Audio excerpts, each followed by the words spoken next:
ನಮಸ್ಕಾರ ವೀಕ್ಷಕರೇ. ಈ ದಿನ DVಜಿಯವರು ಬರೆದಂತಹ ಕಗ್ಗಗಳನ್ನು ವಾಚನ ಮಾಡ್ತಾ ವಿಶ್ಲೇಷಣೆಯನ್ನು ಮಾಡ್ತಾ ಇದ್ದೀನಿ. ಮನುಷ್ಯನಿಗೆ ಸಂತೋಷವಾಗಿರಬೇಕು ಅಂತಕ್ಕಂಥದ್ದು ಎಲ್ಲರಲ್ಲಿಯೂ ಕೂಡ ಇದ್ದೇ ಇರುತ್ತೆ. ಜೊತೆಗೆ ಕೆಲವೊಂದಿಷ್ಟು ಗುರಿಗಳು ಕೂಡ ಇದ್ದೇ ಇರುತ್ತೆ. ಗುರಿಯನ್ನು ತಲುಪಬೇಕಾದ್ರೆ ಯಾವ ರೀತಿಯಾಗಿ ನಾವು ಸಿದ್ಧಗೊಳ್ಬೇಕು ಅಂತಕ್ಕಂಥ ವಿಚಾರಕ್ಕೆ ಅನುಗುಣವಾಗಿ 5 ಕಗ್ಗಗಳನ್ನು ಇಲ್ಲಿ ಪ್ರಸ್ತಾಪ ಮಾಡಿರ್ತಕ್ಕಂಥದ್ದನ್ನು ಕಾಣ್ತೀವಿ. ಹಾಗಾದರೆ ಬನ್ನಿ, ಯಾವ ರೀತಿಯಾಗಿ ಆ ಕಗ್ಗಗಳು ಇದ್ದಾವೆ ಅಂತಕ್ಕಂಥದ್ದನ್ನು ವಾಚನ ಮಾಡ್ತಾ ವಿಶ್ಲೇಷಣೆಯನ್ನು ಮಾಡ್ತಾ ಹೋಗೋಣ. ಹಾಗಾದರೆ ಆ ಕಗ್ಗಗಳಲ್ಲಿ ಮೊದಲನೆಯ ಕಗ್ಗ ಹೇಗಿದೆ ಅಂತ ನೋಡ್ತಾ ಹೋಗೋಣ ಬನ್ನಿ. ಬರದೆ ಇಹುದರ ಎಣಿಕೆಯಲ್ಲಿ ಬಂದಿಹುದ ಮರೆಯದೆ ಇರು, ಬಂದಿರುವುದ ಮರೆಯದೆ ಇರು, ಗುರುತಿಸು ಒಳಿತು ಇರುವುದನು ಕೇಡುಗಳ ನಡುವೆ ಇರುವ ಭಾಗ್ಯವ ನೆನೆದು ಬಾರೆನೆಂಬುದನು ಬಿಡು, ಹರುಷಕ್ಕಿದೆ ದಾರಿಯಲೋ ಮಂಕುತಿಮ್ಮ. ತುಂಬ ಸುಂದರವಾದಂತಹ ಕಗ್ಗ ಇದಾಗಿರ್ತಕ್ಕಂಥದ್ದು. ಪ್ರತಿಯೊಬ್ಬ ಮನುಷ್ಯನಲ್ಲಿಯೂ ಕೂಡ ನಾನು ಸಂತೋಷದಿಂದ ಇರಬೇಕು ಅಂತಕ್ಕಂಥದ್ದು ಆಸೆ ಇದ್ದೇ ಇರುತ್ತೆ ಅಂತಕ್ಕಂಥದ್ದು. ಅದಕ್ಕನುಗುಣವಾಗಿ DVಜಿಯವರು ಈ ಒಂದು ಕಗ್ಗವನ್ನು ಬರೆದಿರ್ತಕ್ಕಂಥದ್ದು. ಯಾವ ರೀತಿಯಾಗಿ ಇದ್ದರೆ ನಾವು ಸಂತೋಷವಾಗಿರಲಿಕ್ಕೆ ಸಾಧ್ಯ? ನಿನ್ನ ಕೈಗೆ ಬರದಿರುವುದರ ಆಲೋಚನೆ ಬಂದಿರುವುದನ್ನು ಮರೆಯಬೇಡ. ನಿನ್ನ ಕೈಗೆ ಬಂದಿರುವುದರ ಆಲೋಚನೆಯಲ್ಲಿ ಬರದಿರುವುದರ ಮರೆಯಬೇಡ. ಕೇಡುಗಳು ನಮ್ಮನ್ನು ಹೇಳಿ ಕೇಳಿ ಅಂದರೆ ಗುರುತಿಸಿಕೊಂಡು ಬರುವುದಿಲ್ಲ. ಕೇಡುಗಳು ನಮ್ಮನ್ನು ಗುರುತಿಸಿಕೊಂಡು ಬರಲಾರವು. ಅದಕ್ಕಾಗಿ ಕೇಡುಗಳಲ್ಲಿಯೂ ಕೂಡ ಒಳ್ಳೆಯ ಕ್ಷಣಗಳಿವೆ, ಕೇಡುಗಳಲ್ಲಿಯೂ ಕೂಡ ಒಳಿತಿದೆ ಅಂತಕ್ಕಂಥದ್ದನ್ನು ಹೇಳ್ತಾ, ಇರುವ ಭಾಗ್ಯವ ನೆನೆದು ಬಾರೆನೆಂಬುದನ್ನು ಬಿಡು. ನಿನಗೆ ಇರುವ ಭಾಗ್ಯವನ್ನು ನೆನೆಸಿಕೊಂಡು ಬರದಿರುವ ಕನ್ನಡಿಯೊಳಗಿನ ಗಂಟಿಗೆ ಆಸೆ ಪಡಬೇಡ. ಈ ಸೂತ್ರಗಳೇ ಜೀವನಕ್ಕೆ ದಾರಿ. ಎಲ್ಲ ನಮ್ಮ ಸರ್ಕಾರಿ ಬಸ್ಸುಗಳಲ್ಲಿ ಕೆಳಗಿನ 2 ಸಾಲುಗಳನ್ನು ಕಂಡಿರ್ತೀವಿ. ಇರುವ ಭಾಗ್ಯವ ನೆನೆದು ಬಾರೆನೆಂಬುದನ್ನು ಬಿಡು, ಹರುಷಕದೆ ದಾರಿಯೇಲೋ ಮಂಕುತಿಮ್ಮ. ಕೇಳಿದ್ದೀವಿ, ನೋಡಿದ್ದೀವಿ. ಸಾಕಷ್ಟು ಸುಂದರವಾದಂತಹ ಕಗ್ಗ ಇದಾಗಿದ್ದು, ಸಂತಸದಿಂದ ಇರಬೇಕಾಯ್ತಂದ್ರೆ ಈ ಸೂತ್ರ ತುಂಬ ಮುಖ್ಯ ಅಂತಕ್ಕಂಥದ್ದು. ಇದ್ದುದರಲ್ಲಿನ ಸಂತೋಷದಿಂದ ಇರಬೇಕು, ಕಷ್ಟಗಳಲ್ಲಿಯೇ ಒಳಿತಿರುತ್ತೆ ಅಂತಕ್ಕಂಥದ್ದು. ಬರಲಾರದೆ ಇದ್ದಿದ್ದಕ್ಕೆ ಆಸೆ ಪಡಬಾರದು, ಇದ್ದುದರಲ್ಲಿ ಸಂತಸದಿಂದ ಇರಬೇಕು. ಕನ್ನಡಿಯೊಳಗಿನ ಗಂಟು ಆಸೆ ಪಟ್ಟರೆ ಅಲ್ಲಿ ನಿರಾಸೆ ಇರುತ್ತೆ ಅಂತಕ್ಕಂಥದ್ದು. ಅದಕ್ಕಾಗಿ ಸಮಸ್ಥಿತಿಯಲ್ಲಿ ಇದ್ದರೆ ಸಂತಸ ನಮಗಾಗಿ ಕಾದಿರುತ್ತೆ ಅಂತಕ್ಕಂಥ ವಿಚಾರವನ್ನು DVಜಿಯವರು ಪ್ರಸ್ತಾಪ ಮಾಡಿರ್ತಕ್ಕಂಥದ್ದನ್ನು ಕಾಣ್ತೀವಿ. ಅದೇ ರೀತಿಯಾಗಿ ಮತ್ತೊಂದು ಕಗ್ಗದಲ್ಲಿ ನಾವು ಮುಟ್ಟತಕ್ಕಂಥ ಗುರಿಯನ್ನು ಯಾವ ರೀತಿ ತಲುಪಬೇಕು ಅಂತಕ್ಕಂಥದ್ದನ್ನೇ ಮತ್ತೆ ಹೇಳ್ತಾರೆ.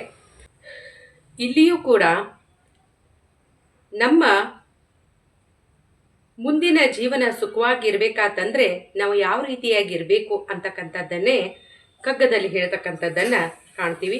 ಹಾಗಾದರೆ ಅದು ಯಾವ ರೀತಿಯಾಗಿದೆ ಅಂತಕ್ಕಂಥದ್ದನ್ನು ವಾಚನ ಮಾಡ್ತಾ ವಿಶ್ಲೇಷಣೆಯನ್ನು ಮಾಡ್ತಾ ಹೋಗೋಣ ಬನ್ನಿ. ಮುನ್ನಾದ ಜನುಮಗಳ ನೆನೆಸಿ ನಿನಗೇನು, ಮುನ್ನಾದ ಜನುಮಗಳ ನೆನೆಸಿ ನಿನಗೆ ಏನು, ಇನ್ನು ಇಹುದಕ್ಕೆ ನೀಡು ಮನವನ್, ಎನ್ನುವವೋಲ್ ಬೆನ್ನ ಪಿಂತಿನದು ಕಾಣಿಸದಂತೆ ಪರಮೇಷ್ಟಿ. ಬೆನ್ನ ಪಿಂತಿನದು ಕಾಣಿಸದಂತೆ ಪರಮೇಷ್ಟಿ. ಕಣ್ಣನಿಟ್ಟನು ಮುಖದಿ ಮಂಕುತಿಮ್ಮ. ಕಣ್ಣನಿಟ್ಟನು ಮುಖದಿ ಮಂಕುತಿಮ್ಮ. ಸುಂದರವಾದಂತಹ ಸಾಲುಗಳು. ಇವುಗಳು ನನ್ನ ಹಿಂದಿನ ಜನ್ಮದ ಕರ್ಮಫಲ ಅಂತ ಗೋಳಾಡಬೇಡಿ. ಅವುಗಳನ್ನು ನಾವು ಅನುಭವಿಸಲೇಬೇಕು. ಜೊತೆಗೆ ಈಗಿನ ಜನ್ಮವನ್ನು ನಾವು ಉತ್ತಮಪಡಿಸಿಕೊಳ್ಳಲು ಪರಮಾತ್ಮ ಕೊಟ್ಟಂತಹ ಒಂದು ಕೊಡುಗೆ ಅಥವಾ ಅವಕಾಶ ಅಂತ ತಿಳಿಬೇಕು ಅನ್ನುವುದನ್ನು ಡಿ ವಿ ಜಿಯವರು ಪ್ರಸ್ತಾಪ ಮಾಡ್ತಾರೆ. ಅದರ ಜೊತೆಗೆ ನಿನ್ನ ಮನಸ್ಸನ್ನು ಅದರಲ್ಲಿಡು. ಈಗ ಇರ್ತಕ್ಕಂತಹ ಜೀವನದಲ್ಲಿನ ನಮ್ಮ ಮನಸ್ಸನ್ನಿಟ್ಟು ಸದುಪಯೋಗ ಪಡಿಸ್ಕೊಳ್ಬೇಕು ಅಂತಕ್ಕಂಥ ವಿಚಾರವನ್ನು ಡಿ ವಿ ಜಿಯವರು ಹೇಳ್ತಕ್ಕಂಥದ್ದು. ಅದರ ಜೊತೆಗೆ ಪರಮಾತ್ಮನು ಕಣ್ಣುಗಳನ್ನು ಮುಖದಲ್ಲಿಟ್ಟಿದ್ದಾನೆ, ನಿನ್ನ ಬೆನ್ನಿನ ಮೇಲಲ್ಲ. ನೀನು ಇಂದಿನ ಜೀವನವನ್ನು ಸಮರ್ಪಕವಾಗಿ ನಡೆಸಿದರೆ ನಿನ್ನ ಮುಂದಿನ ಜೀವನ ಸುಗಮವಾಗುತ್ತದೆ. ತುಂಬ ಸುಂದರವಾದಂಥ ವಿಚಾರ. ಕಣ್ಣುಗಳನ್ನು ಪರಮಾತ್ಮ ಇಟ್ಟಿದ್ದಾನೆ ಅಂತ ಅಂದರೆ ನಾವು ಮುಂದಿನದನ್ನು ಯೋಚಿಸ್ತಾ ಹೋಗಬೇಕು. ಅದರ ಜೊತೆಗೆ ಇನ್ನೊಂದು ಸಾದೃಶ್ಯವನ್ನು ಕೊಡ್ತಕ್ಕಂಥದ್ದು, ಬೆನ್ನ ಹಿಂದೆ ಕಣ್ಣುಗಳನ್ನು ಇಟ್ಟಿಲ್ಲ ಅಂತಕ್ಕಂಥದ್ದು. ಅದಕ್ಕಾಗಿ ಬೆನ್ನ ಹಿಂದಿನ ಕಣ್ಣುಗಳಿಗಿಂತ ಮುಖದೊಳಗಿರತಕ್ಕಂತಹ ಕಣ್ಣುಗಳು ಮುನ್ನೋಟವನ್ನು ನೋಡ್ತಕ್ಕಂಥದ್ದು, ಗುರಿಯತ್ತ ಸಾಕ್ತಕ್ಕಂಥದ್ದು, ಆ ಕಡೆಗೆ ನಿನ್ನ ಗಮನವಿರಲಿ ಅಂತಕ್ಕಂಥ ವಿಚಾರವನ್ನು ತುಂಬ ಸುಂದರವಾಗಿ ಡಿ ವಿ ಜಿಯವರು ಅಭಿವ್ಯಕ್ತಪಡಿಸಿರ್ತಕ್ಕಂಥದ್ದನ್ನು ಕಾಣ್ತೀವಿ. ಹಾಗಾದರೆ ಬನ್ನಿ, ಮತ್ತೊಂದು ಕಗ್ಗ ಯಾವ ರೀತಿಯಾಗಿ ಇದೆ ಅನ್ನೋದ್ರ ಜೊತೆಗೆ ವಿಶ್ಲೇಷಣೆಯನ್ನು ಮಾಡ್ತಾ ಹೋಗೋಣ. ಲೋಚನದ ಸಂಚಾರ ಮುಖದ ಮುಂದಕ್ಕೆ ಅಪಾರ. ಲೋಚನದ ಸಂಚಾರ ಮುಖದ ಮುಂದಕ್ಕೆ ಅಪಾರ. ಗೋಚರಿಪುದು ಏನ್ ಅದಕ್ಕೆ ತಲೆಯ ಹಿಂದಣದು. ಗೋಚರಿಪುದು ಏನ್ ಅದಕ್ಕೆ ತಲೆಯ ಹಿಂದಣದು. ಪ್ರಾಚೀನ ಹೊರತು ಸ್ವತಂತ್ರ ನೀಂ. ಪ್ರಾಚೀನ ಹೊರತು ಸ್ವತಂತ್ರ ನೀಂ. ಸಾಂತವದು ಚಾಚು ಮುಂದಕ್ಕೆ ಮನವ ಮಂಕುತಿಮ್ಮ. ಸಾಂತವದು ಚಾಚು ಮುಂದಕ್ಕೆ ಮನವ ಮಂಕುತಿಮ್ಮ. ತುಂಬ ಸುಂದರವಾದಂಥ ವಿಚಾರಗಳನ್ನು ಇಲ್ಲಿ ಅಭಿವ್ಯಕ್ತಪಡಿಸಿರ್ತಕ್ಕಂಥದ್ದು. ಕಣ್ಣು ಅಂದರೆ ಇಲ್ಲೇ ಕಣ್ಣಿಗೆ ಬಳಸ್ತಕ್ಕಂಥ ಪದ ಲೋಚನ. ಲೋಚನದ ಸಂಚಾರ ಮುಖದ ಮುಂದಕ್ಕೆ ಅಪಾರ ಅಂತಕ್ಕಂಥದ್ದು. ಕಣ್ಣುಗಳು ಯಾವಾಗಲಿದ್ರೂ ಕೂಡ ಮುಂದಿನದನ್ನು, ದೂರದ ವಿಚಾರಗಳನ್ನು ನೋಡ್ತಾ ಇರಬೇಕು ಅಂತಕ್ಕಂಥದ್ದನ್ನು ಹೇಳ್ತಕ್ಕಂಥದ್ದು. ಬಹುದೂರವಿರುವುದು ಕಣ್ಣಿಗೆ ಕಾಣಿಸುತ್ತದೆ, ಆದರೆ ತಲೆಯ ಹಿಂದೆ ಇರುವುದು ಕಾಣಿಸುವುದಿಲ್ಲ. ಜೊತೆಗೆ ನಿನ್ನ ಪೂರ್ವದ ಯೋಚನೆಯನ್ನು ನೀನು ಮರೆತರೆ ಸ್ವತಂತ್ರನಾಗುವೆ ಅಂತಕ್ಕಂಥದ್ದು. ಅಂದರೆ ಪೂರ್ವ ಜನ್ಮದ ಕರ್ಮಗಳನ್ನಾಗಿರ್ಬೋದು ಅಥವಾ ಹಿಂದಿನ ವಿಚಾರಗಳನ್ನಾಗಿರ್ಬೋದು ಸ್ಮರಿಸುವುದು, ತಳಮಳಗೊಳ್ಳುವುದು ಬೇಡ ಅಂತಕ್ಕಂಥ ವಿಚಾರವನ್ನು ಹೇಳ್ತಕ್ಕಂಥದ್ದು. ಅವು ಮುಗಿದು ಹೋಗಿರುವುದರಿಂದ ಅವುಗಳನ್ನು ಮರೆತು ನಿನ್ನ ಇಂದಿನ ಜೀವನವನ್ನು ಸೊಗಸಾಗಿ ಸಾಗತಕ್ಕಂಥದ್ದನ್ನು ಮಾಡು. ಆ ಕಡೆಗೆ ಮನಸ್ಸನ್ನು ಹರಿಸಿಬಿಡು ಅಂತಕ್ಕಂಥದ್ದನ್ನು ಹೇಳ್ತಕ್ಕಂಥದ್ದು. ಆವಾಗ ನಿನ್ನ ಭವಿಷ್ಯ ಉತ್ತಮವಾಗುತ್ತದೆ ಅಂತಕ್ಕಂಥ ವಿಚಾರವನ್ನು ಇಲ್ಲೇ ಪ್ರಸ್ತಾಪ ಮಾಡ್ತಕ್ಕಂಥದ್ದು. ಅದಕ್ಕಾಗಿ ಪ್ರಾಚೀನ ಹೊರತು ಸ್ವತಂತ್ರ ನೀಂ. ಸಾಂತವದು ಚಾಚು ಮುಂದಕ್ಕೆ ಮನವ ಮಂಕುತಿಮ್ಮ. ಇಲ್ಲಿಯೂ ಕೂಡ ತುಂಬ ಸುಂದರವಾದಂಥ ವಿಚಾರಗಳನ್ನು ಪ್ರಸ್ತಾಪ ಮಾಡಿರ್ತಕ್ಕಂಥದ್ದನ್ನು ಇಲ್ಲಿಯೂ ಕೂಡ ತುಂಬ ಸುಂದರವಾದಂಥ ವಿಚಾರಗಳನ್ನು ಪ್ರಸ್ತಾಪ ಮಾಡಿರ್ತಕ್ಕಂಥದ್ದನ್ನು ಕಾಣ್ತೀವಿ. ಹಾಗಾದರೆ ತುಂಬ ಸುಂದರವಾದಂಥ ವಿಚಾರಗಳನ್ನು ಪ್ರಸ್ತಾಪ ಮಾಡಿರ್ತಕ್ಕಂಥದ್ದನ್ನು ಕಾಣ್ತೀವಿ. ಹಾಗಾದರೆ ಬನ್ನಿ, ಮತ್ತೆ ಮುಂದೆ ಯಾವ ರೀತಿಯಾದಂಥ ವಿಚಾರಗಳನ್ನು ಅಭಿವ್ಯಕ್ತಪಡಿಸಿದ್ದಾರೆ ಅಂತಕ್ಕಂಥದ್ದನ್ನು ನೋಡ್ತಾ ಹೋಗೋಣ. ನಮ್ಮ ಗುರಿ ಯಾವಾಗಿದ್ರೂ ಕೂಡ ಮೇರು ಪರ್ವತದ ಕಡೆ ಇರಬೇಕು ಅಂತಕ್ಕಂಥ ವಿಚಾರವನ್ನು ಇಲ್ಲೇ ಪ್ರಸ್ತಾಪ ಮಾಡಿರ್ತಕ್ಕಂಥದ್ದು. ದಾರುಣಿಯ ನಡಿಗೆಯಲ್ಲಿ ಮೇರುವಿನ ಗುರಿ ಇರಲಿ. ಧಾರುಣಿಯ ನಡಿಗೆಯಲ್ಲಿ ಮೇರುವಿನ ಗುರಿ ಇರಲಿ. ಮೇರುವನು ಮರೆತಂದೆ ನಾರಕಕ್ಕೆ ದಾರಿ. ಮೇರುವನು ಮರೆತಂದೆ ನಾರಕಕ್ಕೆ ದಾರಿ. ದೂರವಾದೊಡದೇನು ಕಾಲು ಕುಂಟಿರಲೇನು ಊರ ನೆನಪೆ ಬಲವೋ ಮಂಕುತಿಮ್ಮ.